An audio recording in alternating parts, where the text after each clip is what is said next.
Desta vez, no Autódromo Fernanda Pires da Silva, o Nacional de Velocidade teve mais uma jornada relativamente pobre em termos de presenças, mas rica em termos desportivos e competitivos.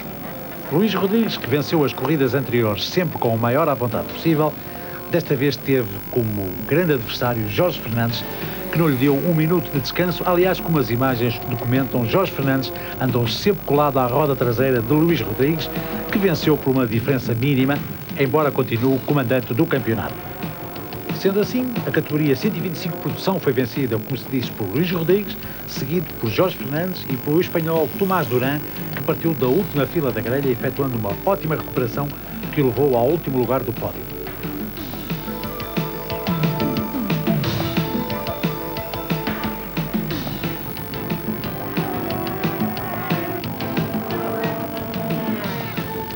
O pódio com Luís Rodrigues, Jorge Fernandes e Tomás Duran. Chico tinha uma moto muito mais comprida que a minha estava muito curta, por isso é que ele me passava. Se a minha moto tivesse como a dele, não sei se ele conseguia ir à frente. Porque se eu saio encostado, que eu estava mais rápido que ele na parabólica, se saísse encostado eu tinha passado na reta da meta. Desta vez, a grelha de partida da categoria 125 Grande Prémio foi bastante fraca, isto tendo em conta as corridas anteriores. 16 concorrentes deslocaram as suas motos ao Autódromo Fernanda Pires da Silva, o que, como se disse, é muito pouca gente para uma categoria que estamos a ver sempre recheada de valores e de motos. Foi uma prova em que aconteceu um novo vencedor, o piloto que se estreou em termos de vitórias na categoria 125 GP, o piloto Nuno Moura, que não dominou a corrida da primeira à última volta, porque o primeiro comandante foi o Antero Cabanelas, que depois de ultrapassado por Nuno Moura, perdeu algum terreno, pouco, em relação ao piloto que acabaria por ganhar a corrida. O segundo foi, como se disse, Antero Cabanelas e o terceiro, o Paulo Henriques.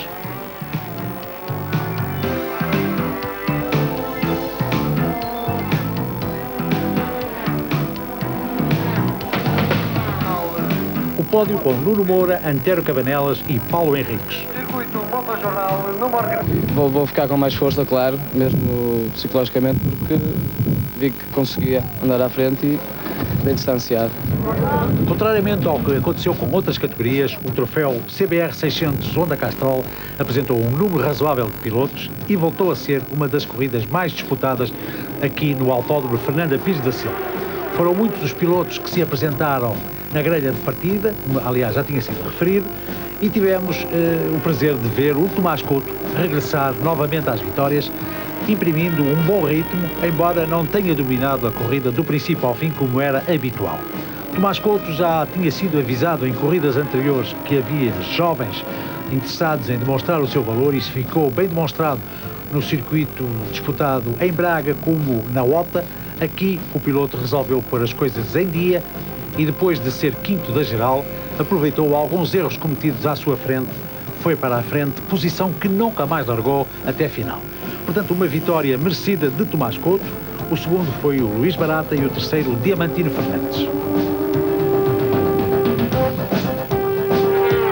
O pódio com Tomás Couto, Luís Barata e Diamantino Fernandes.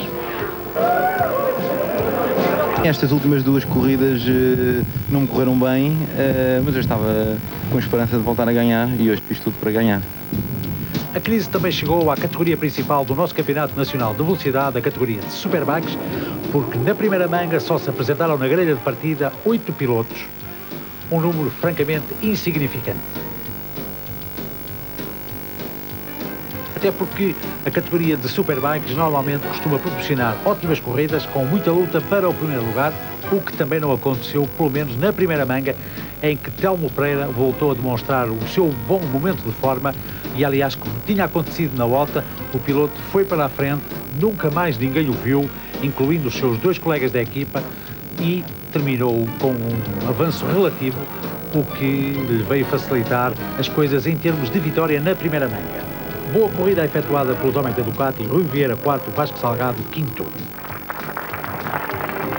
É uma equipa que trabalha muito, tem mecânicos à altura e pronto, e de facto eles conseguem fazer um conjunto que a nível nacional torna-se um pouco imbatível, de facto.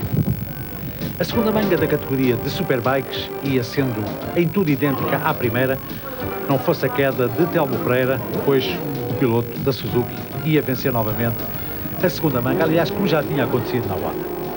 Mas com o desenrolar da prova, o piloto número 2, Telmo Pereira, começou a ganhar avanço aos seus mais diretos adversários, os seus dois colegas da equipe, o Alexandre Laranjeira e o Felisberto Teixeira. Avanço esse que, quando caiu, já era substancial e nada fazia prever que o piloto perdesse a segunda manga, o que lhe daria uma vantagem importante em termos de pontuação na classificação final. Isso não aconteceu porque, como disse, Telmo Pereira caiu, havendo uma luta incrível até a final da corrida entre Felisberto Teixeira e Alexandre Laranjeira, tendo vencido o Felisberto pela primeira vez uma manga da categoria de Superbikes, com uma diferença de uma roda em relação ao seu colega da equipa, Alexandre Laranjeira, que foi segundo. O terceiro, e tendo em conta a boa prestação das Ducatis, foi Vasco Salgado em Ducati.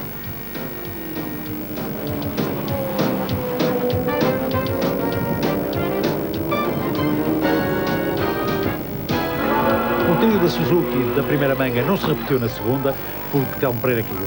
Felisberto foi o primeiro, Alexandre Laranjeira o segundo, Vasco Salgado o terceiro. É a minha primeira vitória. Acima de tudo, também queria dedicar esta vitória à equipa e também ao Telmo, porque só a vitória absoluta é minha, porque o Telmo caiu, porque senão seria dele certo.